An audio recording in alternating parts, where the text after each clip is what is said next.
So ito yung problema niyan mga katornilyo. Ito yung clutch nya, itong clutch booster nya. Ito. Oh, yan, tagas yan dito mga katornilyo, tagas to. Yan oh. Yan mga katornilyo, tagas oh, yan, tagas. May ano lang, mayroon lang siyang rubber na takip kaya hindi siya tuloy-tuloy ang umaagos. Pero pag pinisil mo yan, kapag pinisil mo na yan, tatagas yan. Yan oh. Tagas. Pag tinanggal mo tong rubber na to, tatagas yan, yan oh. Yan, tagas. Yan, tumatagas. So palitin niya mga katornilyo, ilang beses na yan na pinapalitan. So papalitan ko mga katornilyo. So babaklasin ko na itong clutch booster ay tropa kong si Galano. So papalitan to ng isang buo mga katornilyo kasi may singaw na yung sa katawan ng clutch booster. At saka tagas na, singaw pa, matigas yung clutch mga katornilyo, matigas sa pakan. So yan ang nirereklamo ng tropa kong si Galano. So, tanggalin ko muna itong push rod. So, wait lang mga katornilyo. Tinawagan ko muna kasi masikip matigas. Kaya clear ko muna yung push rod para makuha ko yung lock dito patusok.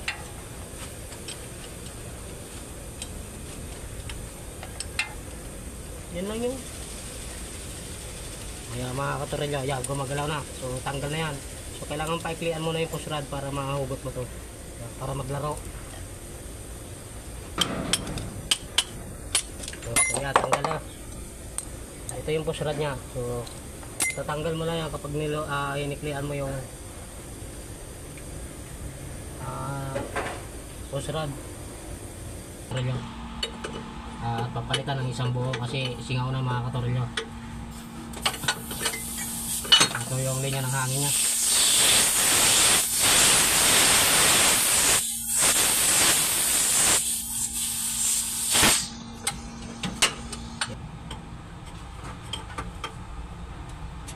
Ito yung linya ng hangin.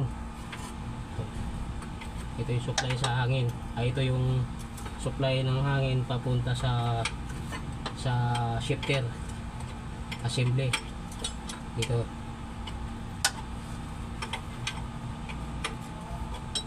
Yung isa supply yun sa galing sa air tank papunta dito sa clutch booster. Ito naman konektado dito papunta dito sa supply dito papunta sa shifter yung kakambyo. Ayan mga katornilyo. So ito na lang yung bracket. Ito. So ito na lang yung tornilyo niyan mga katornilyo sa bracket dito sa harapan.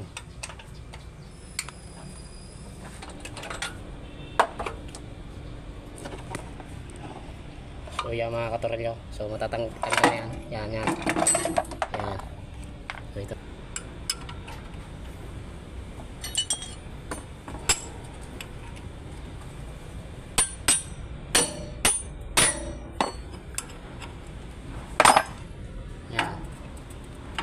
Sa fluid to mga katornilyo.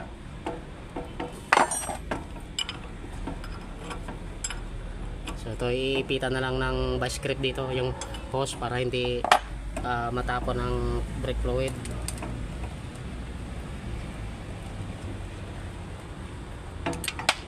So yan, ay washer yan. Ito iipitan na lang yan ng vice grip. Yan na. So yan, ito kukuha ng papalitan ng isang buo bago kasi may singaw na to mga katornilyo, singaw at saka tagas, singaw dito sa katawan. So yan mga katornilyo, at saka matigas apakan ng clutch. So yan ang problema mga katornilyo. Yan mga katornilyo, ikabit ko muna to. So ikakabit ko na tong bagong clutch booster. So ito na mga katornilyo yung linya ng brake fluid. So ito na. Ipupurma ko muna mga katornilyo. Ito yan nakatornilyo sa chassis. Yan. So nakatornilyo yan dito.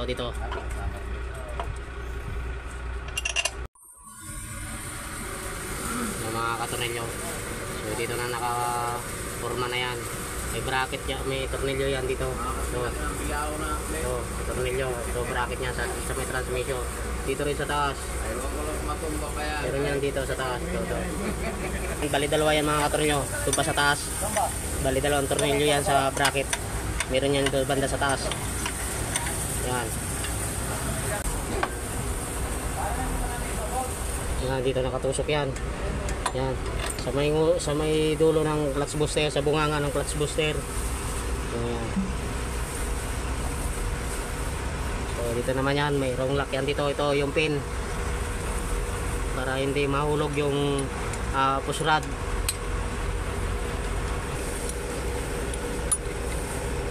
Yan. So, ganyan yung mga katornilyo. So, lalagyan na lang dito yan. May nakatusok dito yan na alambre. Para hindi mahulog. Tornilyo, tutusukan nila na alambre. Yan. Para ang purpose nito, para hindi mahulog. So, yan. Okay na yan mga katornilyo. Mga katornilyo. Tsaka yung hose. So, higpitan ko muna dito yung bracket dito.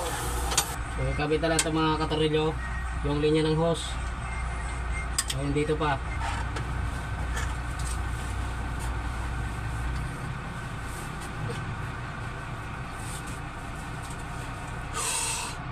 Ito sa tangke.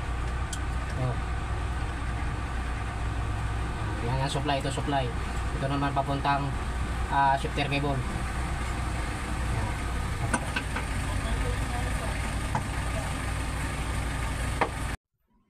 So, okay na yan mga katornilyo. So, okay na yan. To push rod, yung booster. Ito na yung booster nya. Yan, ito na yung mismong booster nya. Yan. So, okay na mga katornilyo. Nakaporma na. Itong push rod, na-adjust ko na to.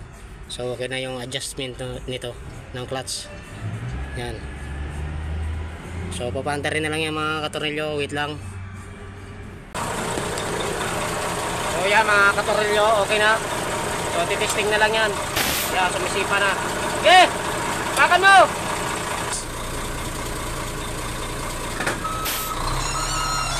So, okay na yan mga katornilyo. Makakabiyahe na yan. Okay na yan.